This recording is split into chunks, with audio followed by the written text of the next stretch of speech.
guys, welcome to Drum Dog, and today we are talking about tuning toms.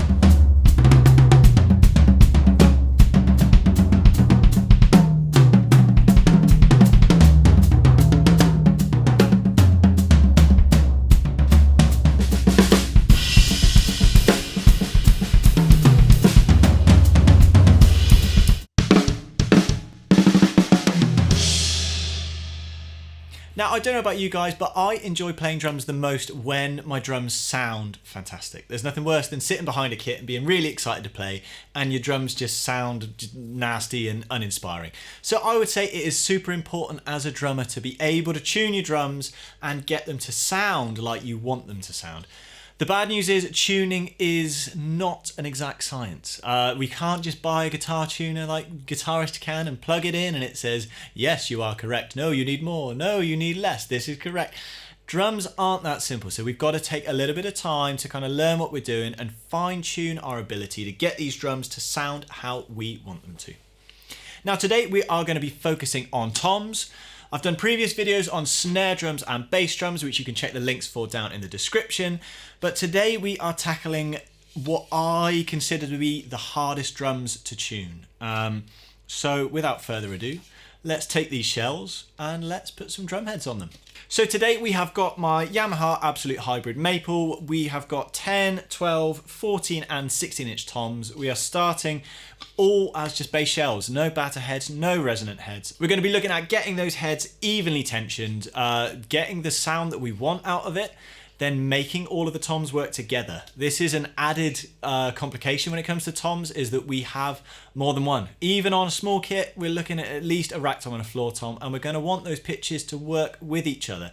So it's really important to keep in mind the intervals that we've got between the toms and to just make sure that it works as a whole kit and not just individual drums, which can be really easy to lose sight of when you're just tuning one drum on its own. So without further ado, where's the drum heads? Right, so here we have the heads that I have actually taken off of this tom. We're not fitting new heads, but for the sake of the video, I've taken them off and we're starting again. We've got our coated G2 as a batter head, and we have got our clear G1 as a resonant head. I am going to fit my batter head first. It makes it slightly easier to get an even tone across that head without the resonant head fitted. If you're a little anal about certain things, then you're going to want to make sure that at this point you're lining up your little drum head logo at the right point of the drum. So this one here, I'm going to be lining up with that little logo there, and then we are going to want our drum hoop. Okay, so we've got our hoop here. Now on these particular drums, we've got these funny little clip-on lugs, but it's the same basic principle as any drum. We're just going to be fitting that hoop on. On a normal drum, you're just going to be winding those tension rods into your lugs. On this particular one, I'm just going to be hooking those lugs over the little hard bits that we've got on the shell. He says, easier said than done. There we go. Now we really want to make sure that we're lining up our hoop with the lugs, because you can put tension on it with the hoop twisted like that, which is going to kind of throw horrible issues down the line. So we really want to make sure we're nice and level at this point and we're squaring up that hoop with our lugs. And again, just if you're worried about it, this ain't a sound thing, it's a looks thing. We're just going to make sure that head is nice and level, because there's nothing worse than just having that logo not looking quite right. Right, where's my drum key? Right, so now we are going to get this hoop on finger tight.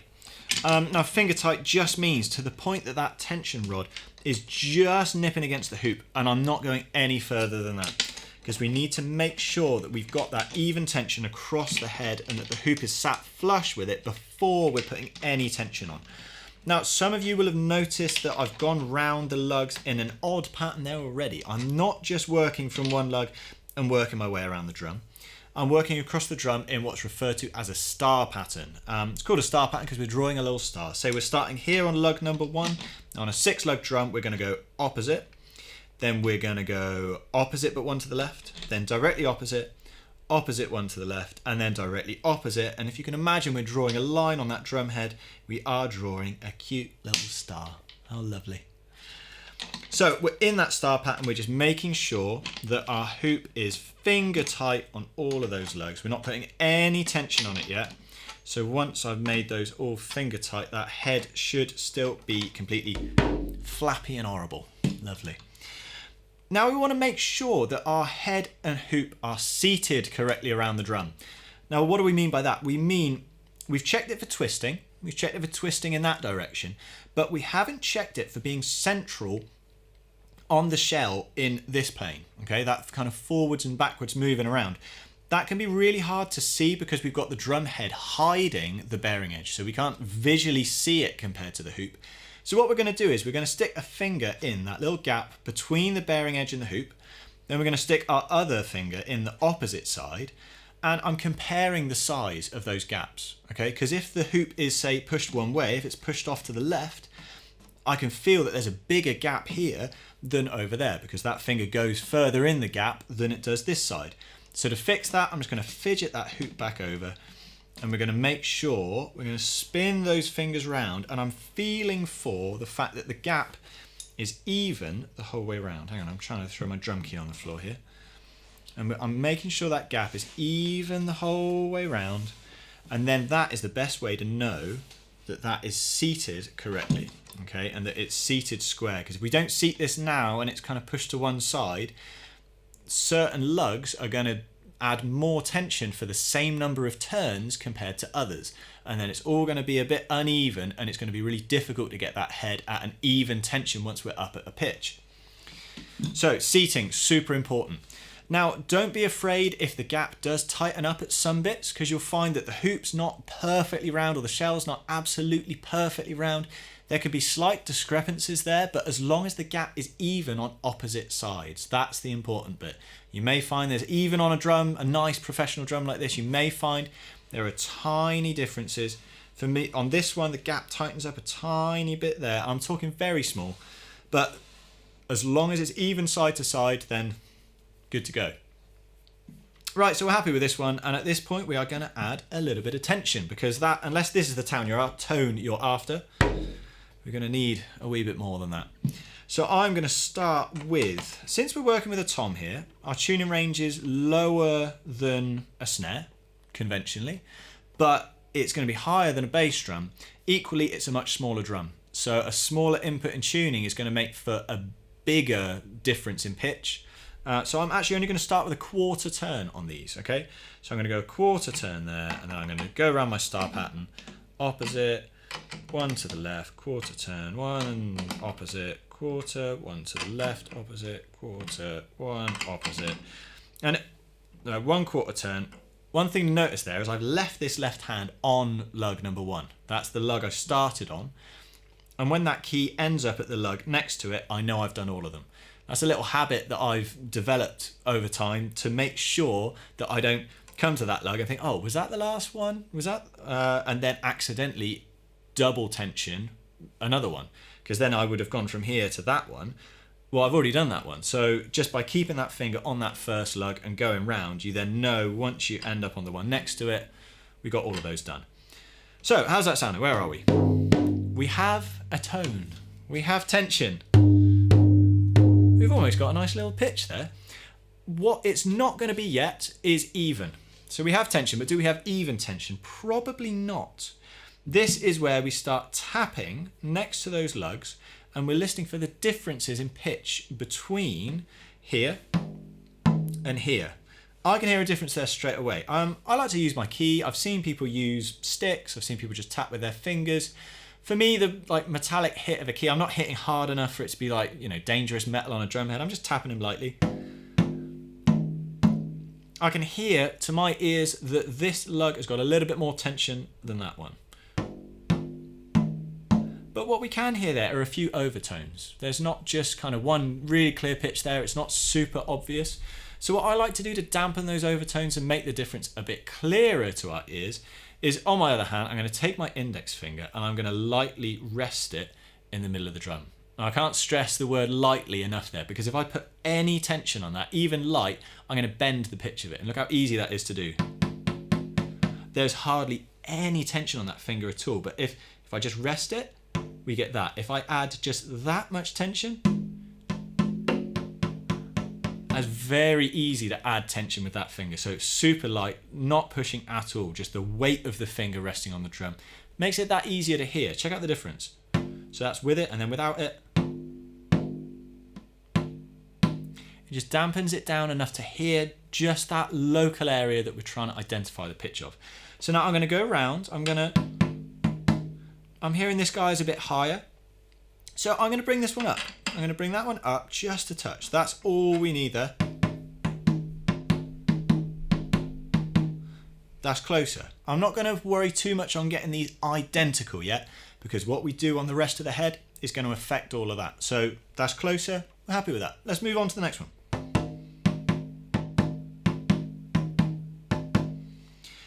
Now I'm hearing this as a little bit lower than that one, but a little bit higher than that one. So I'm going to add a tiny bit of tension there. That's all. That small, and then check them all again. Now, see, that is all sounding really nice to me now. Notice how adding a bit of tension on that one also brought these two closer together. And that's what I'm talking about. These aren't individual adjustments. They're areas of tension that are pulling the overall head tighter, and adding tension here is going to affect the tension there. So we've got to think of this as one big trampoline thing rather than 6 individual tuning pegs. So, all right, let's extend this to now a 4 lug area. Tiny bit lower, but I'm just being picky. We're going to add just, that's all. Okay, I'm liking that.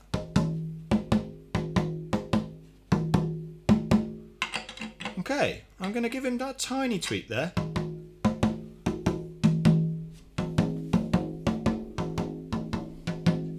We're pretty happy with that. It's still not going to sound fantastic yet because we've got no resonant head, but as a seated and pitched batter head, we're happy. Right, resonant head, I'm just going to go through the same thing. Not going to add much tension to it yet. I'm going to get it seated, get the hoop on, and get it finger tight. Let's zoom through that. You've already seen it once.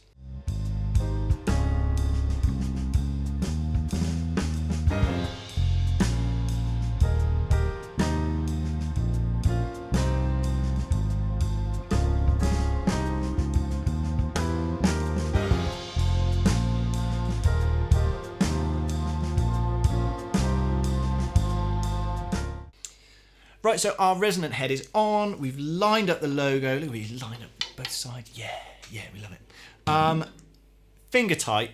Because this head is so much thinner, well, not to say so much thinner, it's still a G1, but we're dealing with a single ply head instead of a twin ply head. Even at finger tight, we've got a little bit more tension than we do on the other side. So he's going to jump up in pitch a lot quicker for less equivalent tension on those lugs. So we have got to be super sensitive when we're tuning these. Small differences, small turns here will make for big changes. So if you thought we were doing small adjustments on the batter head, dial it down even more this time. And I'm just going to run through the same thing. I'm not going to add any tension yet over that kind of finger tight. I'm just going to pop this hand here and we're going to see how we're looking on evenness. And this guy's sounding a bit lower, so I'm going to tweak him. That's all we're going to do. Oh, we like that. A little bit higher on there. Now, generally, when I'm trying to balance out these lugs and get that tension even, I like to work upwards. I like to work up to a pitch. Say if I've got a difference between these two, and this one's low and this one's high, instead of dropping that one, I'm always going to pick to bring that one up. I always like adding tension because it seems to settle a lot quicker than dropping tension off. Quite often when you drop tension off of a lug, it can drop a bit, and then as soon as the head moves, it can drop a bit more. It's almost like there's some tension held on the bearing edge, and then as the head slips past it a touch more, it drops again. Whereas adding tension, it kind of pulls it down and it stays there. So I always find going up in pitch to be a bit more of a stable adjustment than going down. Now that is a small difference, but this honestly is just so difficult and finicky. We're better off using everything that's going to help us out. So every little helps. Always go up. Always look up. Right.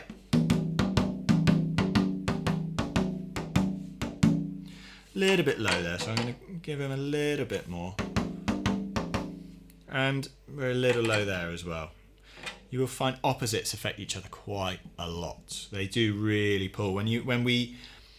Every lug affects every other lug, but opposites and the adjacents are affected the most. So always think, when I'm adjusting this guy, think of like this big arrowhead, like that is what we're pulling on the head there, more than anything else. Obviously it is affecting everything, but it's especially affecting that as it's adding tension. So always keep that in mind. You imagine how complicated that gets as we're imagining that across every lug.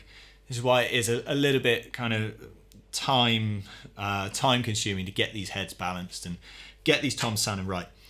How are we sounding there? We have some tension. The next thing to try is, what does the drum actually sound like? Let's get a drumstick. Let's hit it. We all know how to do that. Here's a drumstick. Here's a drum. Doesn't sound great yet. Doesn't sound great yet. We've got a little bit of a growl there. We've got a little bit of growl, and to me that is always synonymous with this bottom head being a little bit low. Here it really does come down to personal preference of what tone you're looking for. Now in this video today we're going to be hunting down a nice, natural and melodic tom sound. So I want some resonance out of it, I want an attack, so we've got a double ply head for that attack, but I really want that resonance. We're not going to be adding any dampening, we just want that doo, that really nice single tone. So to get rid of that growl, I am going to bring up the tension of the resonant head. All I'm going to add here is like 1/8 of a turn to each lug, again working in that star pattern. Tiny little turn, because remember this guy is a small drum, this is a 10-inch tom, and this is a single ply head. Even just that little 1/8 turn is going to make a big difference. Now let's not presume that tension has stayed even when we brought it up. So now we've brought up the tension of that head. Let's check it all again and even it out. So lightly put that finger there. Sound a bit low over there. Let's bring him up. And a little low over there. So that area was just a little... I'm liking the sound of that. How does the drum sound? Okay, we're getting there. We've lost a bit of that growl with the bottom head, but I feel like the top head wants to come up to match him now. So let's bring up that top head. Same thing again. I'm not going to go crazy.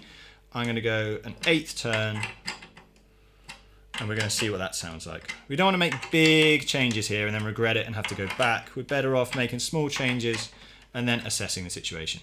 Check the evenness. Sounding a little low down there. How are we sounding?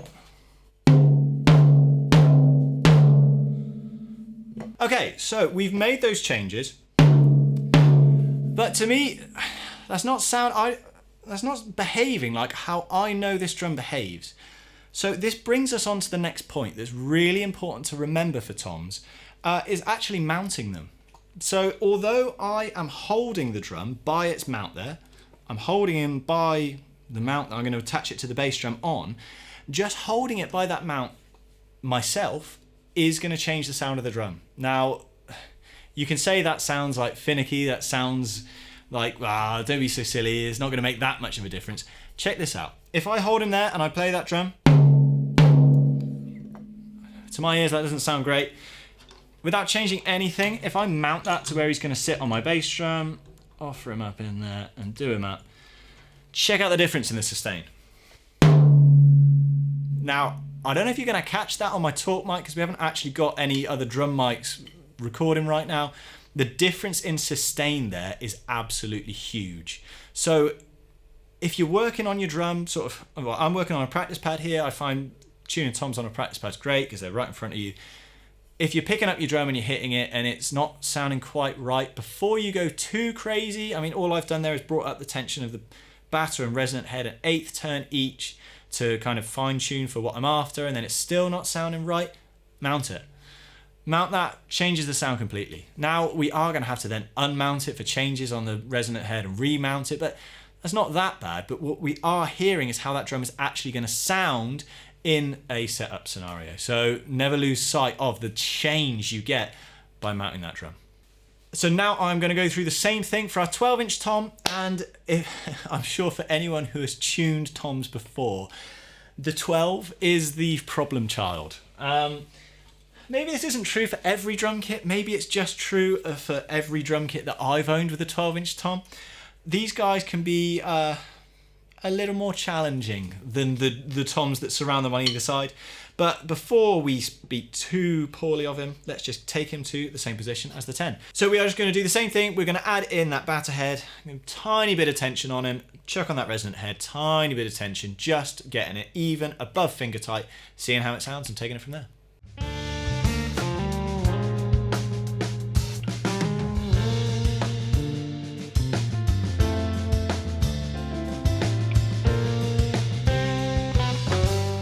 One thing that I haven't mentioned yet that I do use, not all drum keys have this little knob on the top.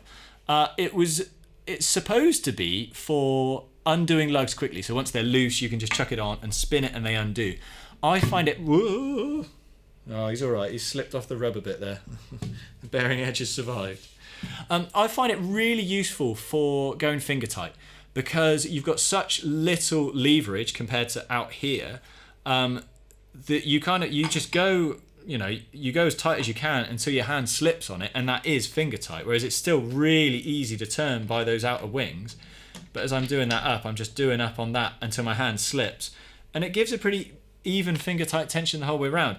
This isn't essential, it's just, again, one of those little tips that I've picked up that I find just saves a little bit of time.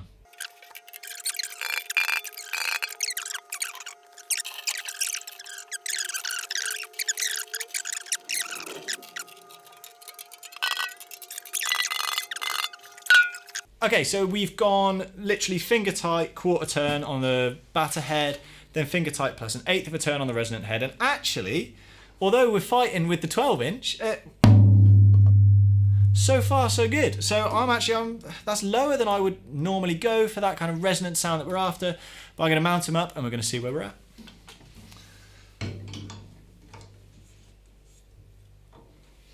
So, now check out the difference there. I don't know how well that vocal mic is going to pick this up because we're not on the close mics yet. When I was holding the 10 and then I mounted it, mounting it added loads of resonance. I can't tell you the science as to why, but it did. Maybe some like super hardware nerds out there can tell us why in the comments. When it comes to the 12, mounting it seems to have taken away loads of resonance. So what was sounding great a second ago and was nice and had that tone that we're after, now is a little bit choked and flat. So I'm going to unmount it, we're going to add a wee bit of tension, and we're going to try and get it mounted with that kind of clear tone that we're after.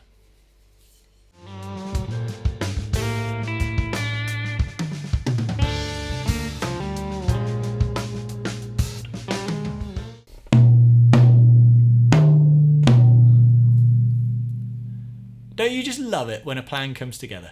So I don't know if you can work out through the fast-paced video there, but all I've done is, the first thing I've done is check for evenness, because even just playing that head once I've fitted it, just hitting it with a stick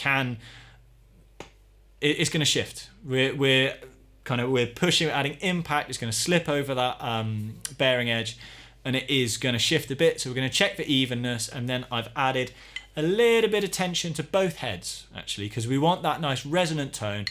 Little bit of tension to both, check they're even again, and beautiful, beautiful. I'm rather chuffed with that. Now, going back to what I said at the beginning about the fact that these aren't just, we've got more than one. These aren't just sole drums. It's not like a snare drum that you just need it to sound good on its own. We need these to work together. Now I've got that 12 sounding exactly as I want. The 10 also sounds like I want, but I don't know about you guys. That interval, or there's nothing offensive about it. Just because of where that 12 is sitting, I want a bit more, I want a higher pitch out of the 10. Instead of like a do, do, I'm more like a do, do. If I could get that is going to be a much more pleasing interval between those two toms. So even before I put heads on the floor toms, I am going to adjust the 10 for a happier interval.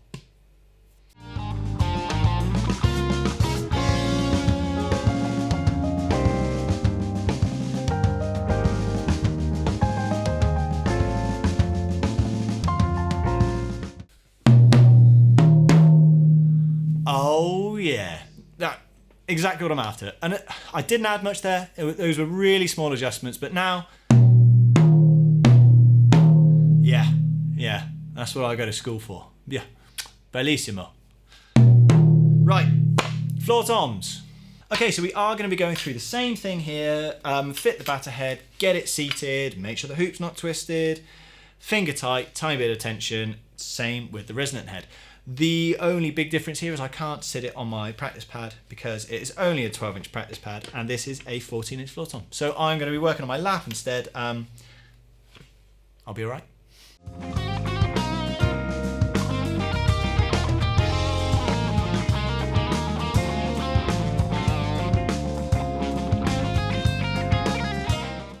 Now it's only just occurred to me when I'm trying to feel the gap around here to make sure he's seated correctly, and I'm like, wow, it's not normally this awkward. How do I normally do this? Yeah, I normally just put it on legs, and yeah, let's do that. And that makes things easier. If you're doing this at home, start with it on legs.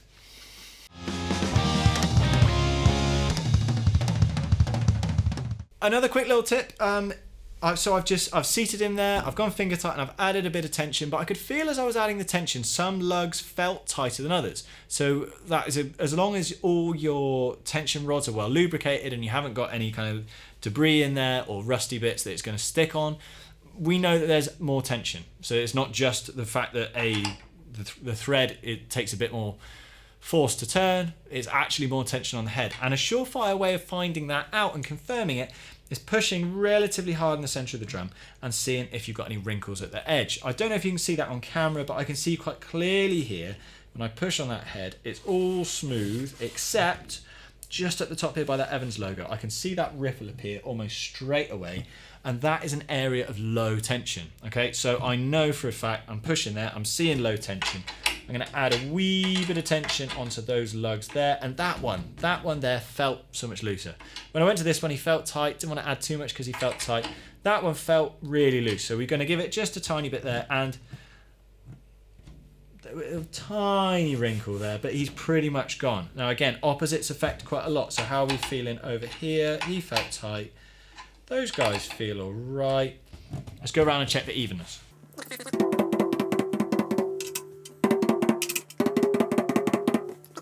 Now floor toms especially can be really difficult to hear those differences between them because the pitch is so low.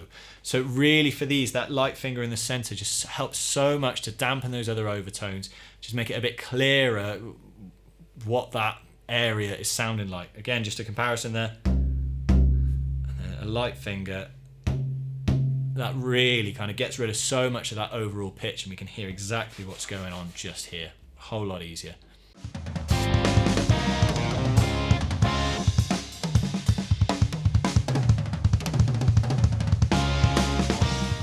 Right, so how are we sounding? Nice. Sounds like quite a resonant floor tom. How are we sounding in terms of intervals? I actually quite like that. Now, that was pure luck. We may still find that we need some adjustments once we've got the 16 on the go, but I'll tell you what, so far so good. Let's not fix it because it ain't broke. On to our final drum, and that is our 16-inch floor tom.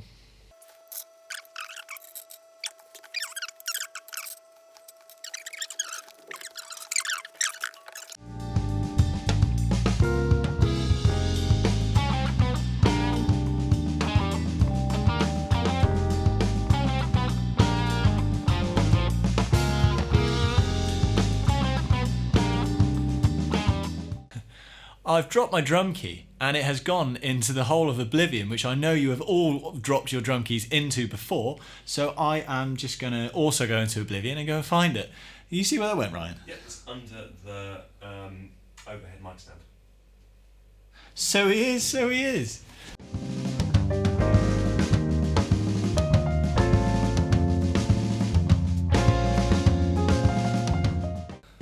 Right, let's see where we're at.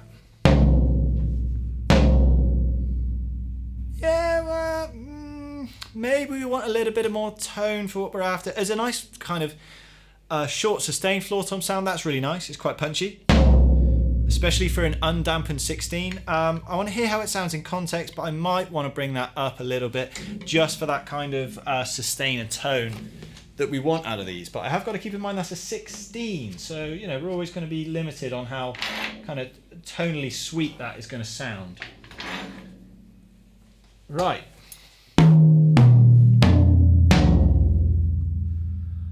I tell you what, I don't hate it. I don't hate it, but I do want just a little bit more sustain out of that floor tom. It sounds a touch flat compared to the others, so I'm going to bring up the resonant head just a hair.